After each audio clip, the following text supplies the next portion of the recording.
So if you're in your 40s right now, you could be on track to be losing 15 to 20% of your muscle mass versus what you were doing in your 20s if you're not strength training consistently on a regular basis. And so that sarcopenia is what we call it. It causes you to age faster. And so we have to prioritize muscle mass. Now you could call it muscle building or long, lean muscles. If you don't like the word muscle mass, you call it however you want. Welcome to Salad with a Side of Fries. I'm your host, Jenn Trepeck, talking wellness and weight loss for real life. We're here to clear up the myths, misinformation, bad science, and marketing to teach you how to eat and how to cheat. Are you ready? I'm having salad with a side of fries. Hey friend, welcome back to Salad with a Side of Fries. I'm Jenn Trepeck, your host and health coach, here with you every week for wellness without the weirdness. Now, we've talked a lot lately about mindset and certainly about nutrition and hormones. So today I want to focus on another element of our wellness, which is our movement. And fitness and activity, movement, whatever you want to call it, we know it's critical for health today and for our longevity. So I think because it's so important, we see so much information on the internet, we hear in the news, we hear from friends about what we quote unquote should be doing or what's right or wrong. And I put all those words in air quotes because listen to this show often, you know those are not words that I typically use.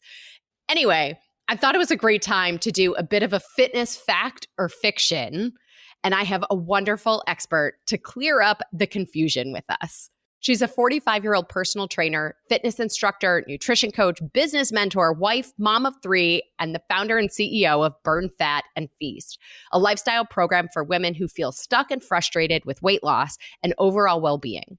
Burn Fat and Feast provides a proven step-by-step system that educates and empowers women to finally shed the excess weight, increase metabolism, and stop the yo-yo dieting once and for all. Sound familiar, everybody? Right. At Burn Fat and Feast, they teach women to live life to the fullest by focusing on progress over perfection. I know we are so aligned. So she is passionate about teaching positive mindset, food freedom, metabolic flexibility, hormone balance, and fat loss for women in their 30s and beyond. She's been featured in TV and magazine publications such as Nashville's Talk of the Town, Franklin Lifestyle, The Tennessean, Nashville Voyager, as well as on podcasts and as a keynote speaker for national wellness and educational conferences across the country. Now she's here with us on Salad with a Side of Fries. Please help me welcome Sarah Thomas. Well, thank you so much for that intro, Jen. That was amazing. I feel so special. Oh, good. Well, quick trip to Plug City for a second. Sarah's podcast is called Burn Fat and Feast, and we are like definitely 2 peas in a pod on all of this. So when you finish listening today, go check out episode 128 of Burn Fast and Feast. It was from August of this year. Sarah and I had an awesome conversation all about motivation, which also feels fitting for this time of year. Yes, absolutely. Yes, I'm just super excited to be chatting with you again. Cannot wait for our talk today. Same. I love it. So I want to start with your story, and then we'll get into fact, fiction, debunking, all the things. Really quick, though, we have to tell our members what they're getting this week. So members, I'm sending you 2 recipes. One is for balsamic glazed roasted cauliflower. It is so delicious. You might even decide to add this to your Thanksgiving table. So that's why I'm sending it to you now, so you can test it first. And it's a great way to do something different with a vegetable that I think can sometimes be kind of lame. No shade to the cauliflower, but it can be kind of lame. And then your second recipe is for blackened honey glazed salmon bites. So you could pair it with the cauliflower or do something else with it. Honestly, everyone in the family is going to enjoy both of these recipes. So I can't wait for you to try them. I feel they're both like restaurant food at home. So if you want these recipes, be sure you're a member. Go to glow.fm/salad with a side of fries for just $10 a month. You get weekly recipes, a monthly article or tool, extra discounts from me and our partners, plus access to live Q&A sessions. It's a total deal. I say it all the time. It's a steal because when you take advantage of the full offerings, you're going to save far more than that $10 cost. It's a no-brainer way to show yourself that your health is a priority. Plus, being a member supports this podcast and this community so we can continue to bring you new episodes and experts every week. Okay, remember, you're going to glow.fm/salad with a side of fries, or just click the link below in the episode notes because that's a lot easier. Once you're there, you click the little I agree and then support now, enter your email and payment info, click subscribe, and you're all set. You're going to get this week's recipes for the balsamic glazed roasted cauliflower and blackened honey glazed salmon bites. Okay, Sarah, we heard your professional background in introducing you, but will you share your personal story as it relates to all the work that you do now?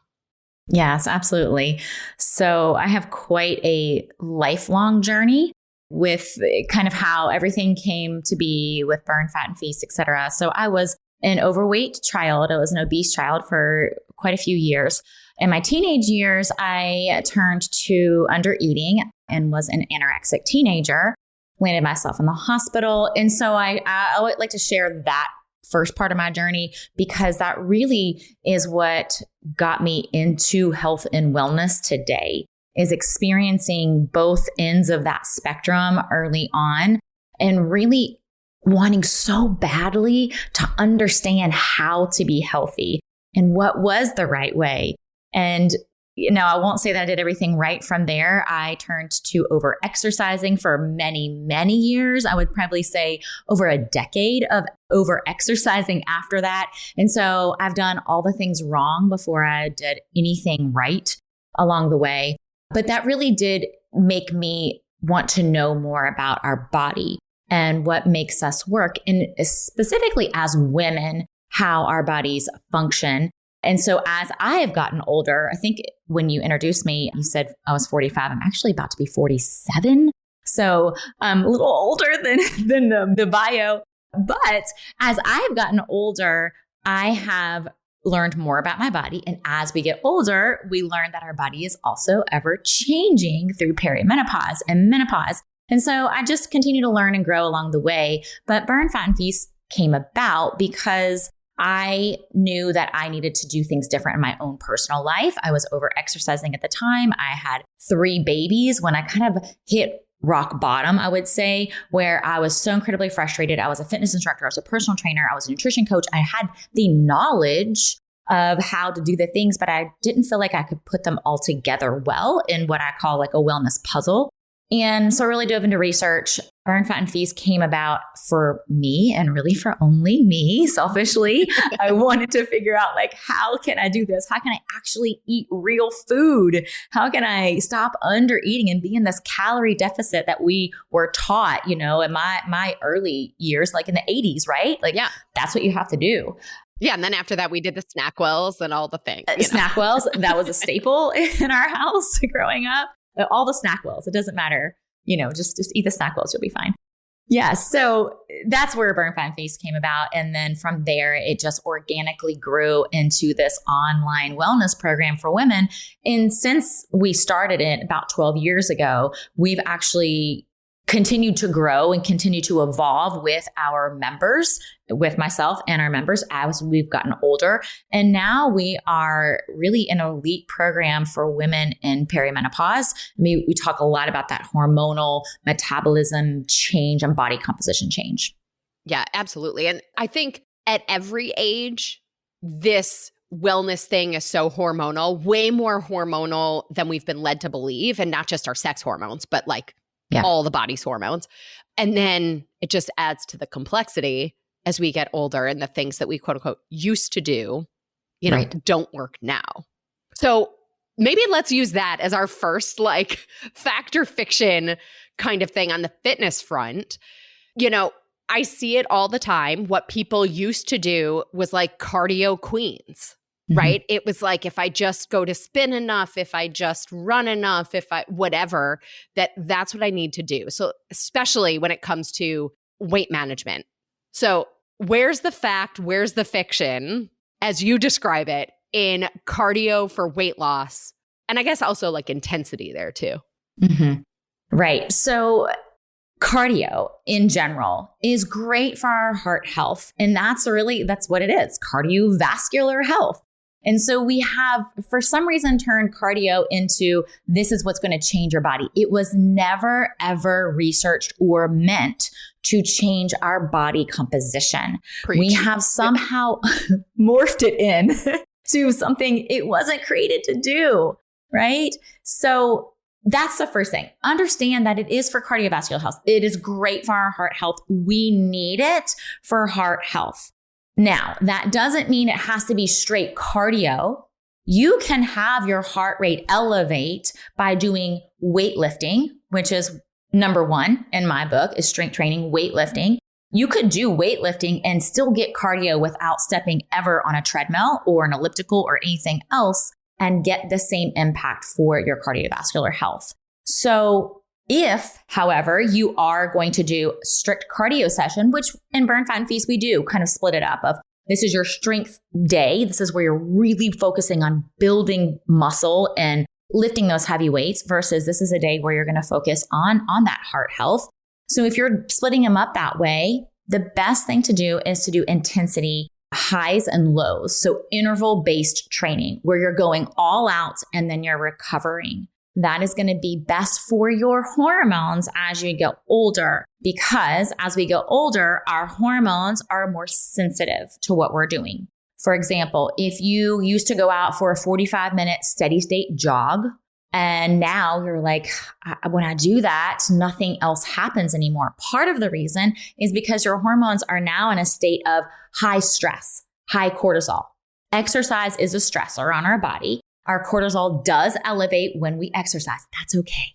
Okay, I want you to understand that is okay. Everybody's totally freaked out about like, no, decrease the cortisol. So only do yoga. And it's fine. Our cortisol was meant to peak. It was also meant to drop. That's what we're not doing. We're not dropping the cortisol. We're not dropping that stress. And so when we go out for a long steady state cardio session, cortisol is high, it's high, and it takes longer for that cortisol to come back down. So as we get older, when we're talking about cardio sessions, it is best on our hormones to be a little bit more flexible in those hormones, is to get a high cortisol response and then let it come down quickly. 20 to 30 minutes at that interval is the best way to go.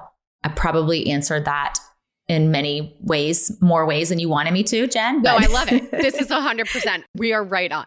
And point being, like, I think for everybody to recognize too, like as we age, that intense cardio is registering to the body as a stressor on top of all the stress that we already have. So my follow-up question is for the people who love that intensity, that endorphin rush that happens with that. How do we help everybody still get that? Yeah, great question. And I get this. You know, I think most of us around this age grew up in the cardio junkie world. And I myself spent 2 hours plus doing cardio, years ago. So I feel this in my soul. And I will say, I understand, I get that. And you can still get that release. You can still get that endorphin rush by doing those interval-based training sessions. Now, every day is excessive and not what we need. And so I would take what I call your soulmate workout. Maybe it's a spin class. Maybe it's going for a run. Add it into what you're doing. Add it into the other things that you're doing. So you still have those days where you're like, okay, great. I get to go to my spin class today. It's going to be amazing. I feel so good. But also know that those workouts that you love so much are typically not the ones that are going to change your body composition the most, because the ones we love the most are not challenging us in the ways that our body really wants and needs to be challenged along the way, because we just love them. We love them not because they're like, oh my gosh, this is so hard for me. We love them because we enjoy them, if that makes sense. Yeah, for sure. And that actually brings me to the next one, which, and we started to touch on this, is, the importance of strength and resistance training, right? Yes. As one of my mentors always says, pick up heavy things, put them back down, right? So there's also a piece of the lifting weights where I see it with my clients, people in their 40s, 50s, even sometimes 60s are doing the same things that they were doing in their 30s. or although I hate this word, trying to do the same things that they were doing in their 30s. So talk to us about like fact and fiction in terms of weightlifting as we age.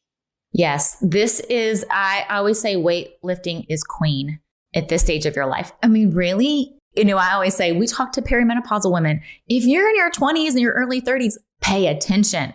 Start doing it now is the best approach. I mean, I wish, what are the things that you wish you were doing, right? I wish that I had someone to tell me this in my late 20s and early 30s. So even if you're not here yet and you're listening, do this now.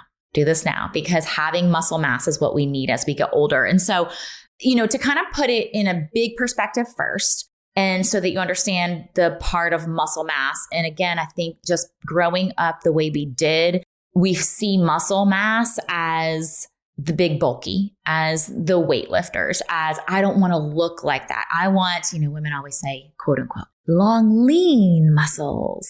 Well, you're going to have long, lean muscles. That's what you have as a woman due to your hormones and lack of testosterone that a man has way more of than you do. So just one, to set that record straight. The second thing here is that we're losing muscle mass rapidly at a rate of 1% to 2% per year starting in your late 20s. That is significant. So if you're in your 40s right now, you could be on track to be losing 15 to 20% of your muscle mass versus what you were doing in your 20s if you're not strength training consistently on a regular basis. And so that sarcopenia is what we call it. It causes you to age faster. And so we have to prioritize muscle mass. Now you could call it muscle building or long, lean muscles. If you don't like the word muscle mass, you call it however you want. Make it sexy if you want to, but muscle is sexy, and muscle is going to keep you aging at a slower rate, and it will help you get on the floor and off the floor when you're a grandmother. It will help you independently bring your groceries into your house when you're in your 80s, all the things that we want to do in our daily life to live our life best and the best quality of life. And now I haven't necessarily answered your question yet about how we really strength train and like earlier years versus now. The biggest thing here is when you're strength training, you need to prioritize lifting those heavier weights. And that's the biggest mistake I see women making in this stage of life is they see heavy as 10-pound dumbbells.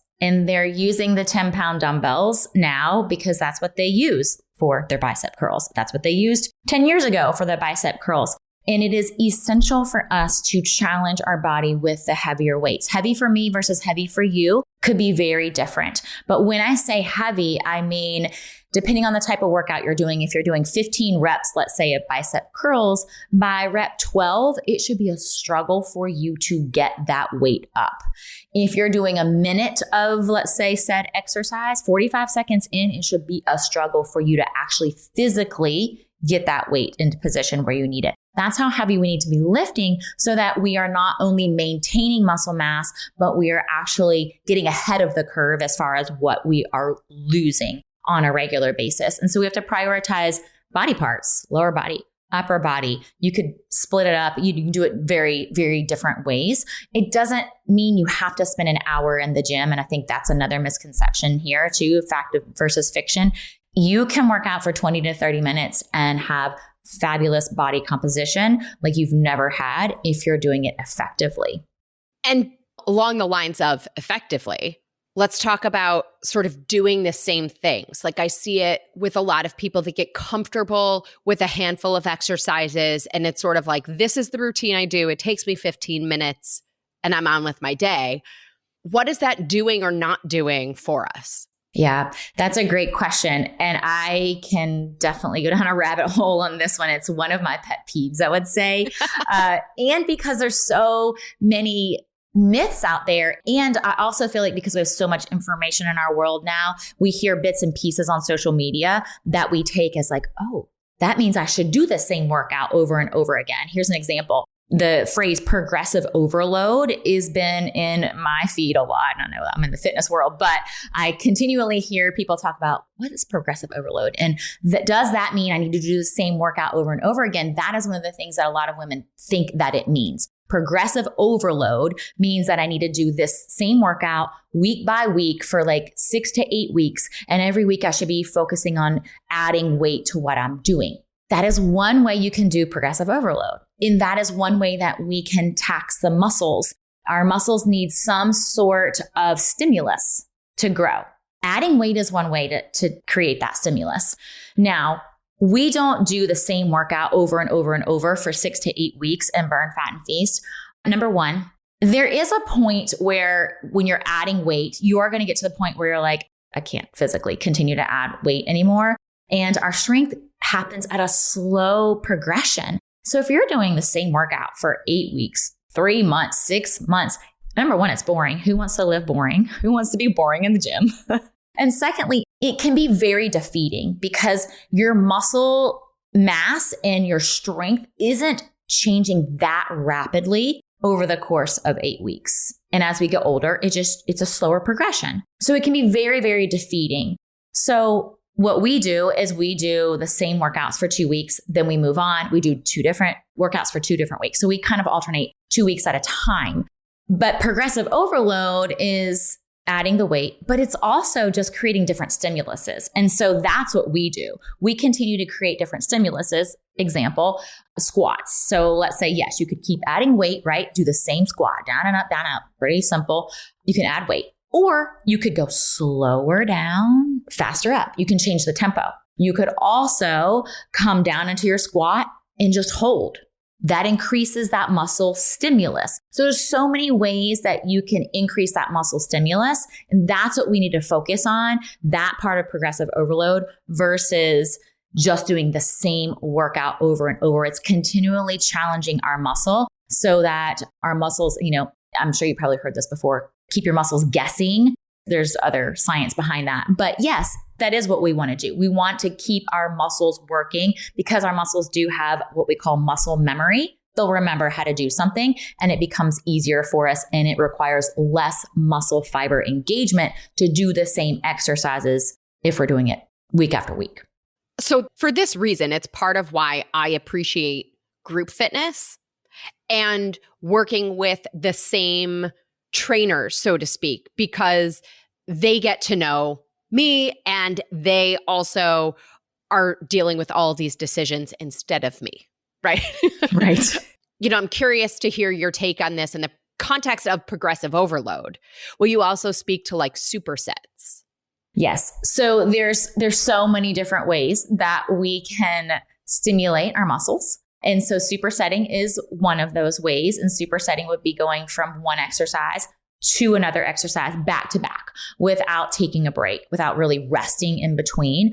I mean, gosh, I could go out on a whole tangent over so many different ways that you can incorporate, strength training and how you can incorporate progressive overload. So yes, you can superset as well. And it's a fabulous way to incorporate your strength training. We also do this in Burn, Fat, and Feast. I think really the biggest thing here is if you're confused or you're doing the same workout over and over and you're like, this is just bicep curls, right? I'm working my biceps. What else do you do other than bicep curls? This is why you need to have a plan. And that's what you were saying. You need to have some sort of plan. You need a system in place. And most of us don't want to think that much or do the research to figure out what it is that we need to do, how we do it, how long, all the pieces. And so to have a trainer or to have that's what we do in our program. We program it for you. Here it is. We hand it to you on a platter. Go for it. Go do it. And because we know where our ladies are in the program, how long they've been with us, we know how to use progressive overload and what to implement with them and when they're ready for it. Awesome. I love it. All right. I have so many more questions. I want to get to spot training and menopausal belly fat and all the things. Yeah. Really quick, we have to take a break to highlight our partner for this episode. So friends, if you're a fan of Salad with a Side of Fries podcast and looking for how you can support us, we've got you covered with our awesome merch. Maybe this is the perfect reminder of your commitment to your health, a tool to help you keep going. So I'm obsessed with the water bottle in matte green. It is beautiful. It keeps the ice frozen all day. I highly recommend. It's also a great gift. So we also still have your favorite items. So you can choose if you are #team salad or #team fries. The muscle tee with team fries is one of my favorites. I get compliments on the black tote bag every time I use it. You really owe it to yourself to check out everything in the merch store. Plus, the purchase supports this podcast and all we do for you. So just head over to our website and browse the full collection. If you're thinking about gifts you need this season, perfect for the person who already has everything, I bet they don't have salad with a side of fries gear. So you could get them a new mug, perfect for sipping their favorite tea or coffee while enjoying our latest episode. Or the hoodie for days when you just don't feel like wearing anything but a sweatshirt. So options for the fitness enthusiast, the home chef, so much more. Simply text the word fries, FRIES, to 844-947-4846. You'll receive the link right to your phone. Check out all the Salad with a Side of Fries merch. Your purchase supports all the work we do here, shows your support for the podcast, your podcast pride, as we say, and maybe it sparks a conversation for you to pay it forward, inspiring somebody else to take control of their health too. So again, text the word fries, FRIES, to 844-947-4846. This is a toll-free number. Standard text and data rates may apply. Okay, Sarah, so you were talking about, having, arm day and leg day. Fad fiction, fad fact fiction, whatever. Let's talk about spot training body parts for fat removal. Mm-hmm. Yes, this is a big one. And again, I think it's an area that people can be very confused about because we spot train muscle growth, but we cannot spot reduce fat. Okay. So think of it as two very different things. And so when I say leg day and arm day, that's because we want to be very specific on what we are training to increase the muscle to get stronger. And ultimately, when we're doing that, what we want is the soreness. Those are muscle fiber tears. And when we have those micro tears, that's the sensation of being sore. And when we have those, our muscle fibers are going to grow back together stronger. And that's what we want. That's a strength training. So we can spot train muscles. We cannot spot reduce fat. And so think of it as two different things. Yes, you're going to do your sit-ups or whatever you want to do for your core to have a stronger core. The muscles are going to be stronger, but that does not mean the belly is going to be shrinking because you're reducing the fat. It doesn't work that way. And to kind of give you a broad idea of why is because our body's metabolism occurs body-wide. It's not just your belly. You can't decide, I want to lose it here. It's your entire metabolism that is happening all over your body. It doesn't just focus on one area. And it has a lot to do with the number of fat cells in your body. And so your fat cells can increase in number during periods of hormonal changes. And so this is important to understand too as a woman. Those fat cells change depending on our hormones, puberty, pregnancy, all of those change our number of fat cells as well. So when we're kind of looking at, okay, spot reducing, you can't spot reduce the fat, all right? It's all over. It's changing as we change. The best thing for you to do for the fat part is to make sure that you are moving consistently. And then, of course, the nutrition piece. As we move into perimenopause, there's a huge emphasis on our stress management and our sleep as well. That can help change our body composition. I know that sounds crazy and not what we've been told in the past, but that absolutely can change our body composition as well because of the hormonal impacts that sleep or lack thereof can have on us. And that brings us to this whole thing. Like one of the things I hear all the time, especially from all of my over 40 clients, is that menopause belly fat. Mm-hmm. Right. And that is certainly stress and sleep. And then I always say muscle dictates metabolism, right? So the more muscle we have, the more fuel we're burning all the time and putting all the pieces together. And of course, I also always say you can't outrun your fork. 100%. Yes, 100%. You cannot. Right. That is absolutely true. And, I think we have a very similar philosophy on the nutrition part with burn, fat, and feast, salad with a side of fries. Like we're saying the same thing in a different way. And I love that.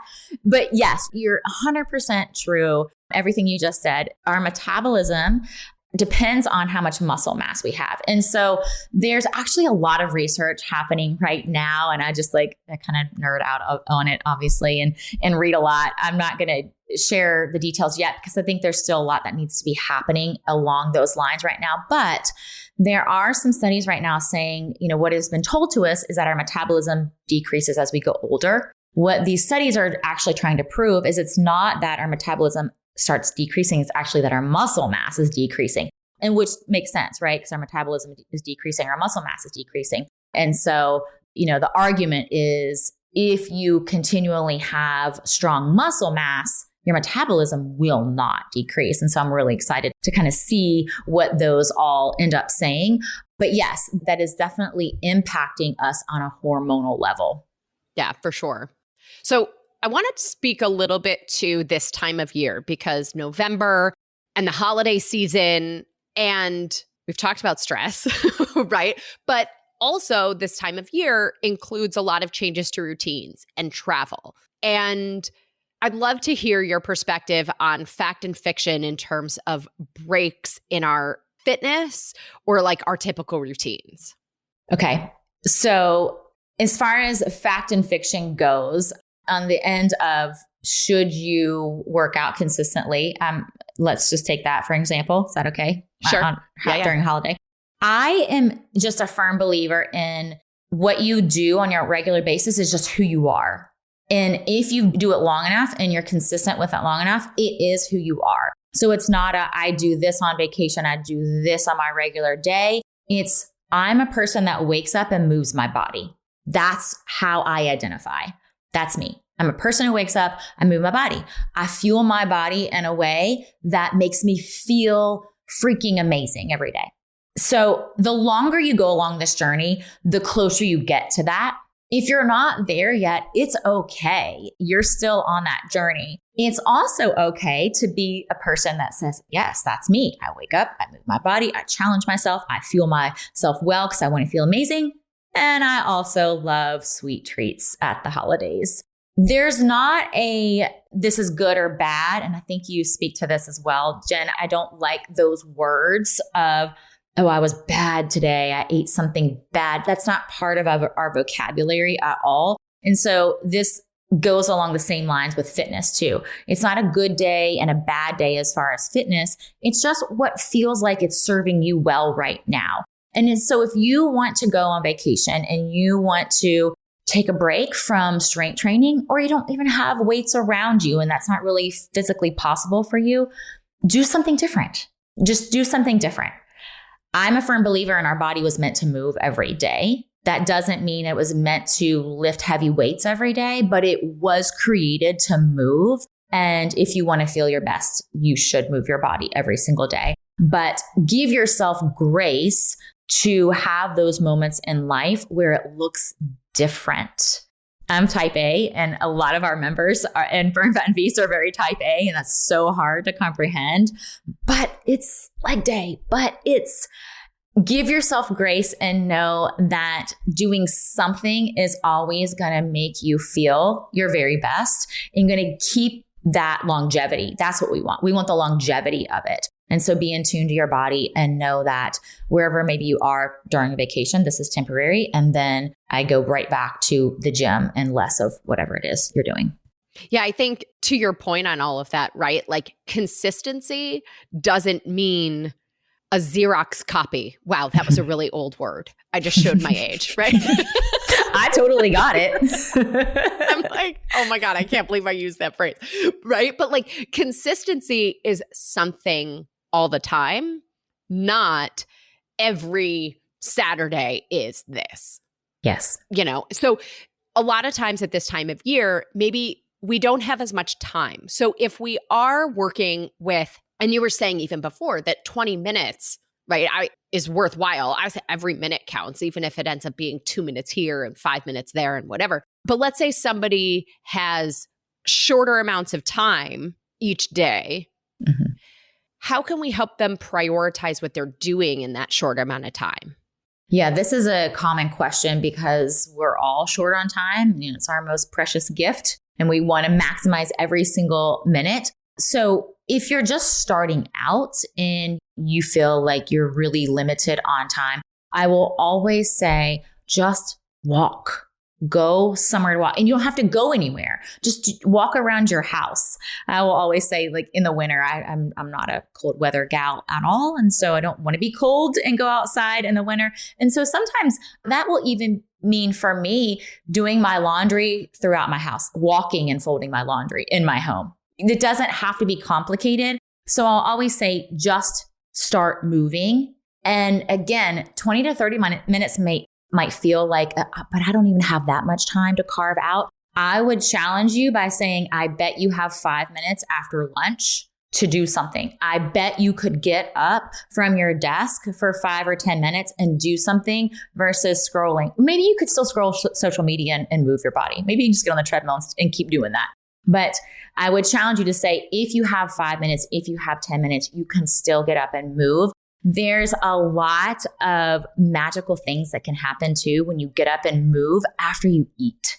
Yes. So 30 minutes to an hour after you eat, it gives that glucose spike that we get when we eat. It gives it something somewhere to go. And so it will decrease that insulin response, which will level out. So I'm getting kind of sciencey, but it will level we out. We love the science. Keep going. It'll level out the glucose response, which we don't want the big spikes. So you're going to get that response no matter what you eat. Depending on what you eat is how big of a spike you get. But walking, moving in general, working out, you could do anything. But we're just taking walking here, which is simple and free. Doing that after you eat will decrease that response, which will help you create a more fat burn in your body throughout your day. And so I will always go to that. The other thing I would say to someone who is like, oh my gosh, this is still so stressful for me as far as time, I'll say, are you prioritizing your sleep and your stress management? That has nothing to do with your time during the day. Those are things you're already doing. Are you getting 8 hours of sleep? And are these things that you should be stressed out about in your life? Are these things that you can control? Are these things that you just need to say, you know what, I'm going to table this and I'm just going to let it go. I'm going to breathe and worry about something else. Because those, again, are such big impactors on what is happening in your body and that hormonal response that you have to whether your body is going to release fat. If your body, as a woman, when you're in perimenopause and menopause, especially because your hormones are everywhere, if your body doesn't feel safe, it will not allow you to release fat. If that is your goal, your body doesn't feel safe. If your body feels stressed, it's going to clench. It will hold on to everything. It's that important. I actually experienced this for myself 2 years ago in my perimenopausal journey. I gained about 15 pounds. I was feeling really, really rough and like, oh my gosh, what's happening? I'm eating well. I'm working out. Like I'm doing all those things. Stress, I let everything get to me. I was 100% stressed out. I was sleeping 6 to 7 hours a night and not sleeping well. When I managed those two things, I released the 15 pounds of weight. I was able to gain muscle mass. And so if you're like, I just don't have time, start there. Just get up 2 or 3 times throughout your day, walk around, manage your stress, and sleep well.